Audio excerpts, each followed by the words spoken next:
Pierre Branda, bonjour. Bonjour. Alors, tout d'abord, est-ce que vous pouvez vous présenter à nos lecteurs?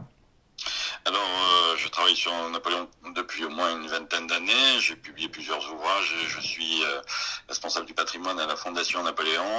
Je suis également commissaire de plusieurs expositions qui vont se dérouler en 2021.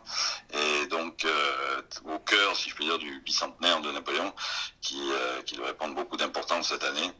Du moins, nous l'espérons.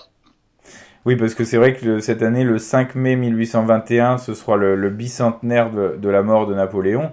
Alors justement, on va venir un peu sur votre livre Napoléon à Sainte-Hélène. Dans quel contexte historique Napoléon s'était exilé à Sainte-Hélène? C'est toujours important de faire des rappels historiques. Oui, effectivement, après la défaite de Waterloo, Napoléon abdique et espère se rendre en Amérique, mais en fait, quand il est à Rochefort, au moment d'embarquer, la flotte anglaise bloque son passage. Alors, il pourrait passer, on va dire, en forçant le passage, mais je veux dire, il refuse de faire couler le sang, ou alors il faudrait qu'il se cache, se dissimule dans des navires marchands. Il n'a pas envie que sa postérité soit abîmée si jamais on venait à le trouver, par exemple, dans un tonneau. On lui avait proposé de passer ainsi caché dans un tonneau. Donc Napoléon refuse l'aventure, refuse de faire couler le sang et donc préfère se rendre aux Anglais.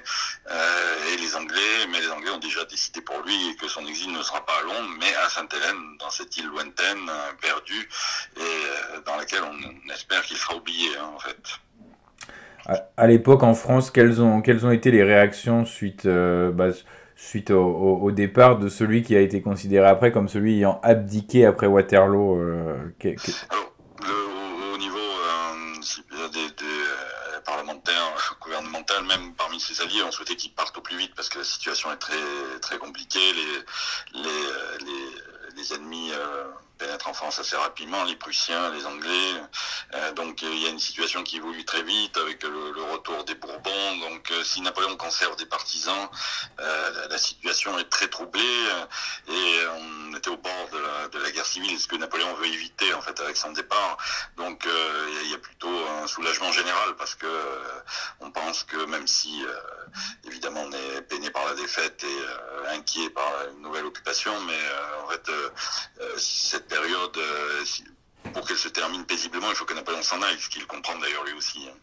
Alors, il s'agit du deuxième exil de Napoléon, après celui sur l'île d'Elbe. Dans quel état d'esprit il se trouve justement au niveau de ce deuxième exil? Et j'ai envie de dire, comment réagit sa famille, son entourage proche qui finalement finit par le lâcher au fur et à mesure? Oui, oui, tout à fait. En fait, Napoléon reste quand même dans un état d'esprit assez combatif, même s'il est un peu abattu. Il ne faut pas oublier qu'il n'a que 45 ans à ce moment-là, en 1815. Bon, pour l'époque, on pourrait considérer que c'est déjà assez âgé, ce qui est assez faux, en fait. Donc, il est plutôt combatif et lui, il cherche une sortie, enfin, bien terminer son épopée. Et donc, c'est pour ça qu'il avait ce rêve d'Amérique. Et là, Sainte-Hélène le surprend, mais il va vouloir se sortir quand même de cette situation. Il ne reste en fait qu'une échappatoire, c'est essayer par son discours, par ses écrits, par ce qu'il va dire, dicter, publier d'ailleurs aussi, essayer d'influencer pour connaître un sort plus favorable.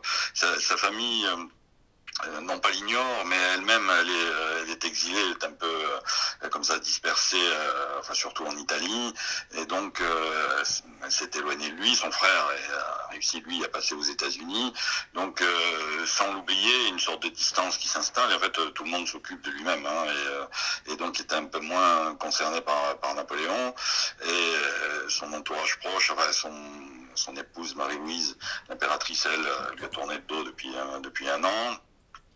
Son fils est retenu à Vienne, donc il ne pourra évidemment pas se rendre à Sainte-Hélène. Donc il lui reste un tout petit entourage, ses derniers compagnons d'exil, enfin qui, loin de soulager sa peine, si je puis dire, seront parfois assez pesants, hein, parce que cette petite cour, hein, il y a 3 officiers, il y a un secrétaire et une dizaine de domestiques, il y a beaucoup de disputes, de jalousie, ce qui va assez gâcher, plomber déjà une ambiance qui est déjà lourde.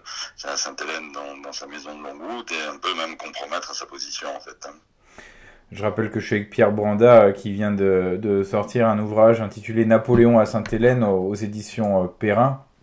Alors, on en arrive au 5 mai 1821, donc date qu'on va commémorer cette année, date de la mort de Napoléon, donc il meurt en exil. Est-ce que vous pouvez nous parler un peu de cette journée et quelles conséquences en France a eu la mort de Napoléon? Alors, avant le 5 mai, Napoléon est malade.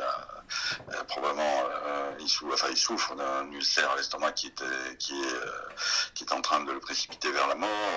On le soigne très mal par des médicaments inappropriés qui vont, si je puis dire, précipiter son décès. Le matin du 5 mai vers 4 heures, il a dit ces derniers mots, sans doute France, peut-être armée, mon fils, enfin on ne sait plus trop, enfin ces mots n'étaient pas très compréhensibles puisqu'il est plongé dans un semi-coma et il souffre atrocement, il respire pratiquement plus, son pouls est très faible, donc il est comme ses domestiques diront comme une lampe qui s'éteint, donc vers à 5h49 du soir,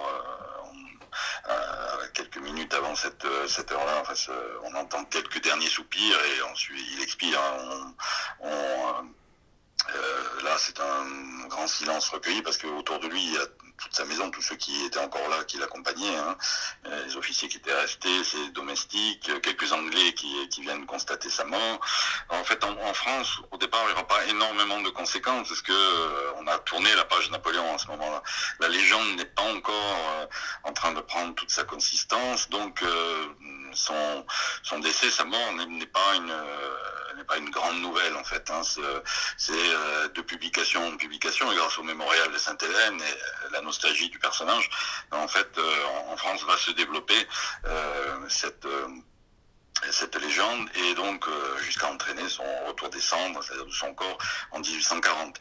Dans les relations avec les Anglais non plus, parce qu'en fait les Anglais ne sont pas accusés à ce moment-là de l'avoir tué ou fait disparaître parce que l'autopsie, Napoléon est autopsié, révèle qu'il est mort de l'estomac et tout le monde dira il est mort de la même maladie que son père, Charles, qui effectivement était mort de l'estomac. Bon, on a simplifié à l'époque parce que les connaissances ne le permettaient pas de préciser, mais en fait au départ on est sur un non-événement mais qui en fait très rapidement va se transformer en légende et les Anglais là à ce moment-là, au moment de l'éveil, enfin du départ de la légende, prendront le mauvais rôle puisque notamment avec Hudson Law, avec la publication du mémorial, eh bien les Anglais passent pour d'infâmes geôliers et avec le premier d'entre eux, Hudson Law, et donc le regard sur les Anglais effectivement va se noircir, mais ça vient petit à petit dans les années qui suivent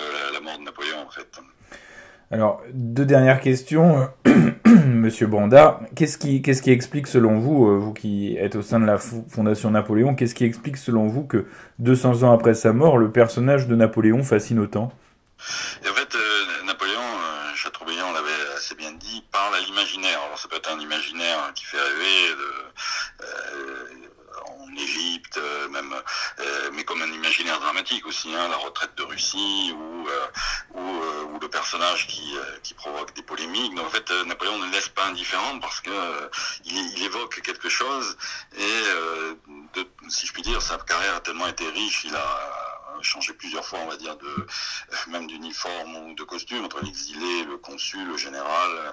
Donc en fait, tout le monde, si je puis dire, a son Napoléon, qu'il soit d'ailleurs positif ou négatif, ce qui fait que, en fait, on continue à parler de lui, il continue de susciter la polémique, l'admiration, parce qu'il a réussi comme ça à toucher l'imaginaire des gens, hein, qu'il soit d'ailleurs très très positif, légendaire ou monstrueux, hein. Mais c'était déjà le cas de son temps en fait, hein. Napoléon a toujours été comme ça, très critiqué ou très admiré en fait. Il n'a jamais laissé indifférent quoi. Il ne laisse pas indifférent. La seule réaction qu'il n'a jamais provoquée, c'est l'indifférence en fait. C'est surtout ça en fait. Alors, pour finir, outre votre livre, donc Napoléon à Sainte-Hélène aux éditions Perrin, quel livre conseilleriez-vous à des lecteurs qui désirent découvrir ou redécouvrir le personnage de Napoléon? Et je sais qu'il y en a qui vont sortir encore courant 2022. Je dirais que je suis d'origine niçoise, alors ne voyez pas de parler de quelqu'un d'autre né à Nice, mais les ouvrages de Max Gallo en fait, sont très bonnes entrées en matière. Hein. Son style est flamboyant, vivant, et il restitue très très bien l'épopée pour quelqu'un qui ne connaîtrait pas le personnage Napoléon. Vous avez également l'excellent ouvrage biographique de Patrice Guénifet, Bonaparte, et le mythe du sauveur, Napoléon, de Jean Tullin, qui constitue des ouvrages majeurs. Si on veut encore aller plus loin, et pour l'histoire du consulat et de l'Empire, vous avez la magnifique série de Thierry Lenz, qui donc retrace une synthèse admirable de cette période. Donc entre Max Gallo, Jean Tullin, Patrice Guénifet ou Thierry Lenz, je pense que le lecteur aura de quoi passer de très belles heures de lecture. Alors, une toute dernière question, puisqu'on est dans le culturel. Hormis le film en plusieurs parties, enfin le téléfilm en plusieurs parties, il y a très très peu de choses qui se sont faites cinématographiquement sur Napoléon, alors que pourtant son histoire, les batailles prêtent au cinéma. Comment vous l'expliquez? Alors, il y a avant les années 70, il y a eu beaucoup de projets avec Napoléon, enfin même de films plutôt avec Napoléon. Mais aujourd'hui, en fait, on est toujours en quête d'un très bon film sur Napoléon, parce que il faut d'abord que quelqu'un réussisse à incarner le personnage sans être faux ou même ridicule. Donc il faut arriver déjà à trouver le personnage juste, la bonne histoire. Mais je veux dire, beaucoup de projets sont en train de se former, hein, et à Hollywood, mais pas seulement. Également en série, aujourd'hui, les séries prennent de plus en plus d'importance. Donc en fait, le Napoléon, on va dire, du 21e siècle au cinéma, à la télévision, est à venir, mais il va venir très certainement, hein, parce que cette histoire est tellement riche que d'une manière ou d'une autre, elle va se rejouer sur le petit ou le grand écran. Hein. Pierre Branda, merci.